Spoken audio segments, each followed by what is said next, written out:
புத்தாண்டையொட்டி 100 துப்புரவு தொழிலாளர்களுக்கு வேஷ்டி, சேலை, பெட்ஷீட் உள்ளிட்ட பொருட்களை ஜீவாவின் போக்கிரி ராஜா படக்குழு வழங்கியது.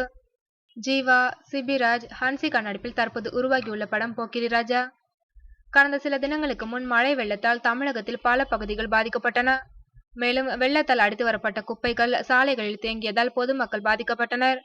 இந்த குப்பைகளை ஏராளமான துப்புரவு தொழிலாளர்கள் அகற்றி சுத்தம் செய்தனர். இவர்களை மகிழ்விக்கும் வகையில் போக்கிரி ராஜா படக்குழு சார்பில் துப்புரவு தொழிலாளர்கள் 100 பேருக்கு வேட்டி, புடவை, பெட்ஷீட், அரிசி போன்றவை வழங்கப்பட்டன.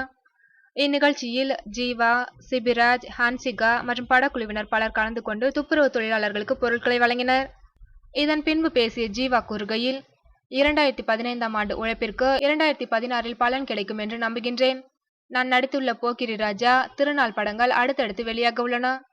துப்புரவு தொழிலாளர்களுக்கு வேட்டி, புடவை கொடுத்ததில் மகிழ்ச்சி அடைகிறேன் என்றார்.